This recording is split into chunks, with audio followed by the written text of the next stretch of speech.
নমস্কার বন্ধুরা, আমি পূজা। আমার ছোট্ট রান্নাঘরে তোমাদের আরও একবার অনেক স্বাগত, অনেকটা ভালোবাসা জানিয়ে আজকে একটা দারুণ মজাদার রেসিপি নিয়ে চলে এসেছি বন্ধুরা। তো আজকে আমি বানাবো রুই মাছের গোটা মাথা দিয়ে আলু দিয়ে একেবারে মাংসের মতো কষা কষা ঝোল। তো দেখো বন্ধুরা, আমি এখানে 4টে রুই মাছের মাথা দেখালাম, কিন্তু আমি এখানে 2টো মাথা রান্না করব, মানে একটা মাথাকে 2 পিস করেছি। তো সেটাই আমি রান্না করব আলু দিয়ে ঝোল গায়ে গায়ে। তো দেখো, আমি কড়ার মধ্যে তেল দিয়ে দিয়েছি। তেলটা গরম হতে তেলের মধ্যে নুন আর হলুদ দিয়ে দিয়েছি। তো মাছটা আগে থেকে নুন মাখাইনি, সেই জন্য এইভাবেই আমি ভেজে নিলাম। তো কড়ার মধ্যে নুন হলুদ দিলে তেলটা কিন্তু মানে মাছটা কিন্তু ফাটে না, সেই জন্য আমি এইভাবেই করি। তো এই দেখো, মাছটা ভাজা হয়ে গেছে। তো উল্টে পাল্টে মাছটা ভালো করে আমি ভেজে নিলাম। তো দেখো, 2 পিস মাছ বড় বড় মানে মাথাগুলো তো ভেজে নিলাম। এবার আমি তেলের মধ্যে দিয়ে দিচ্ছি একটা গরম মশলা, 2টো দারচিনি আর আছে 2টো এলাচ। তো এবার এখানে আমি নিয়েছি বড় বড় একটু আলু কেটে। তো এখানে আমি 4টে আলু কেটে নিয়েছি বড় বড় করে। তো আলুটা আমি ভালো করে ভেজে নিলাম। তো এবার আমি দিয়ে দিলাম 2টো পেঁয়াজ কুচানো, ঠিক আছে, বড় বড় সাইজের পেঁয়াজ কুচানো। তো এখানে একটা গোটা টমেটো নিয়েছি আর 2টো পেঁয়াজ কুচিয়ে দিয়েছি। তো এইটা আবার ভালো করে সুন্দর করে ভাজতে হবে। তো অনেকক্ষণ থেকে একদম লো ফ্লেমে রেখে ভালো করে ভাজতে হবে, যাতে আলুগুলো মানে ভাজতে ভাজতেই সিদ্ধ হয়ে যায় হাফ।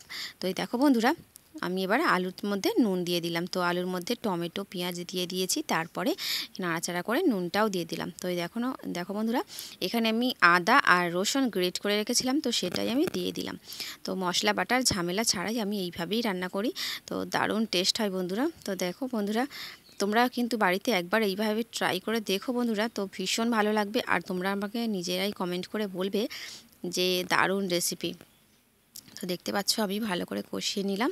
তো এবারে দিয়ে দেবো আমি লঙ্কা গুঁড়ো আর হলুদ গুঁড়ো। তো পরিমাণ মতো হলুদ গুঁড়ো দিয়ে দিলাম, এবার পরিমাণ মতো লঙ্কা গুঁড়ো দিয়ে দিলাম। তো যে যেরকম ঝাল পছন্দ করো, তো সে সেরকমভাবেই মানে সেরকম হিসাবেই ঝালটা দিও। তো আমি যেরকম ঝাল খাই সেরকমভাবেই দিলাম। তো এখানে আমি ভালো করে কষিয়ে জল দিয়ে দিয়েছি অল্প একটু, আর মটরশুঁটি দিয়েছি। তো এই জলটা এবার শুকিয়ে গেলে আমি জল ঢেলে দেবো, দিয়ে তারপরে আমি দিয়ে দেবো ধনেপাতা কুচি। তো এই দেখো বন্ধুরা, ভালো করে কষিয়ে নিয়ে জলও দিয়ে দিয়েছি, আর এখানে দিয়েছি আমি ধনেপাতা কুচি। তো দেখো বন্ধুরা, আলুটা না একেবারে সিদ্ধ হয়ে গেছে। তো ঝোলটা আর বেশি বাকি নেই। তো এবার আমি মাছটা দিয়ে দেব। তো দেখো, ঝোলটা অনেকটাই কমে গেছে। তো ভাবলাম অনেকটাই কমে গেছে, তার জন্য আমি একটুখানি সামান্য পরিমাণে গরম জল করে আর একটু দিয়ে দিয়েছি, কারণ জলটা একেবারে কমে গিয়েছিল। তো এই দেখো, আমার রান্নাটা পুরো কমপ্লিট হয়ে গেছে। তো এবার আমি গরম মশলা দেবো। তো চাইলে তোমরা ভাজা মশলাও দিতে পারো, আবার গরম মশলাও দিতে পারো। তো আমি এখানে গরম মশলা তো আগে থেকেই দিয়েছি, তাই জন্য ভাবলাম একটু ভাজা মশলা দিয়ে দিই। তো আমার রান্নাটা হয়ে গেছে কমপ্লিট। তো বন্ধুরা, আমার এই রেসিপিটা তোমাদের কেমন লেগেছে অবশ্যই লাইক কমেন্ট শেয়ার করে দিও। নতুন বন্ধু থাকলে চ্যানেলটি সাবস্ক্রাইব করে আর পাশে থাকা বেল আইকনটি প্রেস করে দিও, যাতে আমার নতুন নতুন রেসিপি সবার আগে তোমাদের ফোনে চলে যায়। তো দেখো বন্ধুরা, আমার রেসিপিটা পুরো একদম রেডি হয়ে গেছে। তো দেখেই মনে হচ্ছে না একেবারে দারুণ হয়েছে।